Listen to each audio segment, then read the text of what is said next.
तुम दोनों कौन हो? मुझसे क्या चाहती हो? मुझे यहाँ क्यों लाई हो? जवाब दो।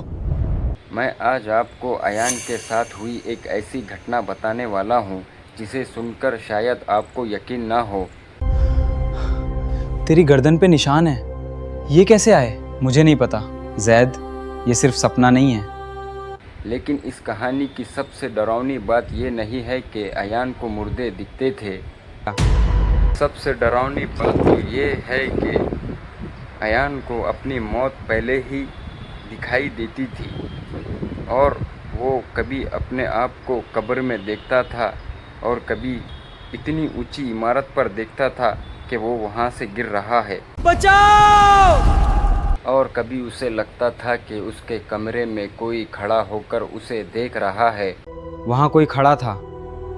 डॉक्टरों ने भी जांच की लेकिन रिपोर्टों में भी सब कुछ नॉर्मल निकला। लेकिन एक बुजुर्ग ने अयान को बताया कि तुम पर काला जादू किया गया है। नहीं, मुझे यहाँ से निकलना होगा। ये क्या हो रहा है? बचाओ!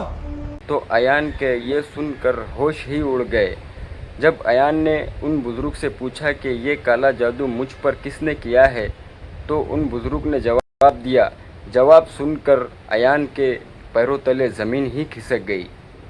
अयान, जिस काले जादू का असर तुम पर हो रहा है, उसके पीछे वही दोनों औरतें हैं। क्योंकि ये काम किसी दो औरतों ने मिलकर किया था। ये क्या कर रही हो? मुझे छोड़ दो, मेरे पास मत आना, मुझे डर लग रहा है। और एक ख़ास बात, इस काम के लिए अयान को ही क्यों चुना गया, क्योंकि अयान उन औरतों को जानता भी नहीं था। एक रात अयान अपने कमरे में सो रहा था, लेकिन उसे ऐसा लगा कि कमरे के बाहर कोई धीरे धीरे चल रहा है। तो अयान की नींद खुल गई और वो दरवाजे के पास जाने लगा। जब वो दरवाजे के पास गया, जाने के बाद उसे ऐसा लगा कि दरवाजे के पीछे कोई खड़ा है। कोई है बाहर? आवाज़ फिर आई। तो वो डोर खोलता है, डोर खोलकर देखता है तो उसे कोई नज़र नहीं आता। लेकिन एक अजीब बात होती है कि उसको उसके कमरे में से एक गंध आती है, एक बदबू आती है।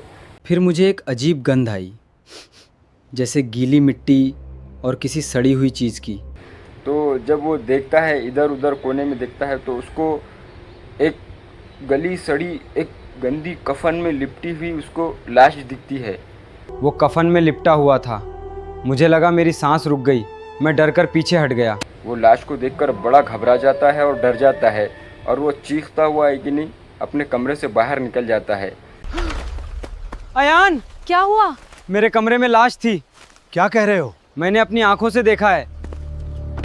जैसा ही वो बाहर निकलता है तो उसके अम्मी और उसके अब्बू है कि नहीं उसको बोलते हैं, अयान क्या हुआ, तुम इतने घबराए हुए क्यों हो, तुम इतने डरे हुए क्यों हो। तो बताता है कि मुझे अपने कमरे में एक कफन में लिपटी हुई सड़ी गली हुई लाश दिखी। तो फ़ौरन उसके अब्बू कमरे में जाते हैं, देखते हैं। देखकर उन्हें लगता है कि शायद ही कि नहीं अयान ने सपना देखा होगा। तो उसको पूछते हैं कि अयान तुमने सपना देखा होगा। वो बोलता है कि नहीं, मैंने सपना नहीं देखा, मुझको हकीकत में एक कफन में लाश दिखी जो कि सड़ रही थी, गल रही थी। तो ये सब काले जादू का असर था। ये इसकी शुरुआत थी पहली रात से। वो उस रात तो कैसा भी डर के सो जाता है, लेकिन अगली सुबह वो अपने एक दोस्त के पास जाता है जिसका नाम है जैद। जैद, मुझे तुझसे ज़रूरी बात करनी है। क्या हुआ अयान? कल रात मेरे कमरे में कुछ था। क्या देखा तूने? वो जाकर जैद को ये सारी रात का वाक़या बताता है कि रात में मेरे साथ कुछ ऐसा ऐसा वाक़या हुआ।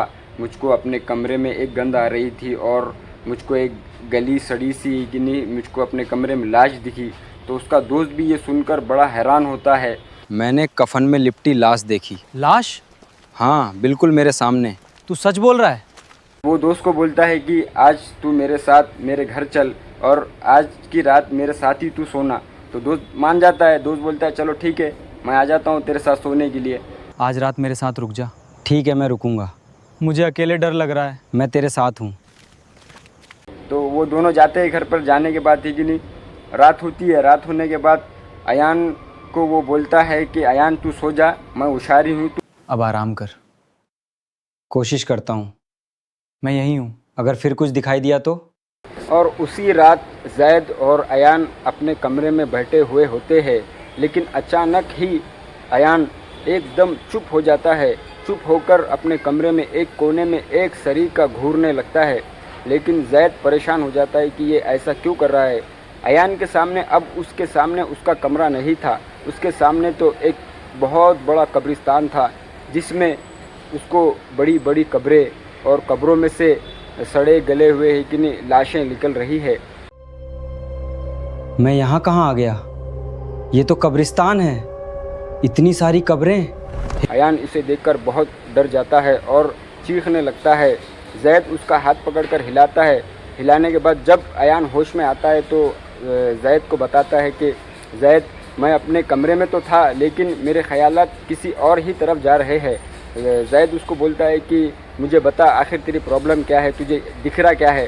तो अयान बोलता है कि मुझे ख़यालात में कब्रिस्तान दिख रहा है, मुर्दे दिख रहे हैं और काली अंधेरी रात दिख रही है और हवाएं चल रही है। मैं कब्रिस्तान में हूँ, मैं अपने आप को कब्र में देख रहा हूँ। तो जैद उसकी बात सारी सुनता है। उसके बाद दूसरे दिन, नेक्स्ट दिन वो एक बाबा के पास जाते हैं। जैद, हमें बाबा के पास जाना होगा। हाँ, अब देर नहीं करनी चाहिए। मैंने उन औरतों को देखा है, सब कुछ बाबा को बताना। बाबा के पास जाने के बाद ये सारी दास्तान, ये सारा वाक़या रात का जैद और अयान मिलकर वो बाबा को सुनाते हैं, बताते हैं। बाबा, मुझे दो औरतें दिखाई देती हैं। कैसी औरतें? पूरा काला लिबास पहने हुए, उनके चेहरे बहुत काले थे। मैंने उन्हें मेरे ऊपर कुछ करते हुए देखा।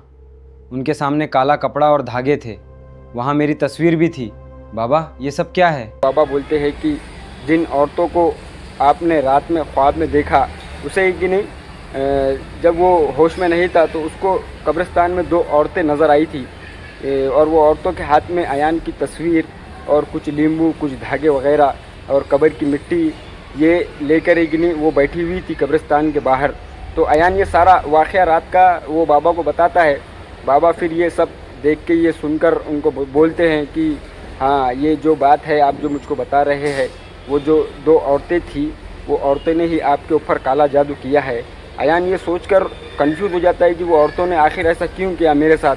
तो वो बाबा उसको बोलते हैं अयान को कि आप एक काम कीजिए, आपके पिछली ज़िंदगी के बारे में कुछ सोचिए, आपने कुछ किया होगा या फिर कि नहीं ऐसी कोई बात है वो दो औरतों के साथ, क्या आपको वो दो औरतें कभी आपकी लाइफ में कभी मिली थी?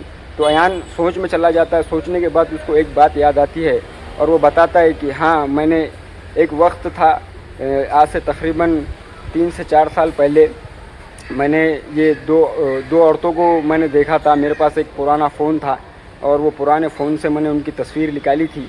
तस्वीर निकाल कर सोशल मीडिया पर अपलोड कर दी थी। शायद हो सकता है कि ये वो दो औरतें हो, ऐसा उसको लगता है। तो बाबा बताते हैं कि हाँ, ये वही दो औरतें जो आप पर काला जादू किए थे। तो अयान पूछता है कि बाबा कि अब इससे मेरा कुछ इलाज हो पाएगा या नहीं? तो उन्होंने बोलते हैं कि शायद ही आपका इलाज हो पाए, क्योंकि ये काला जादू बहुत हैवी है, बहुत बड़ा काला जादू है। लेकिन अगर कोशिश करोगे तो इंशाल्लाह इसका भी इलाज हो सकता है। एक दिन ऐसा वक्त आता है कि वहाँ से 10 साल बीत जाते। 10 साल के बाद भी अयान का कोई इलाज हो नहीं पाता है। उसे 10 साल के बाद भी वही कब्रें, वही मुर्दे और अम्मास को, पूनम को उसको वही ख्वाब आते हैं और वो हर वक्त डरता है।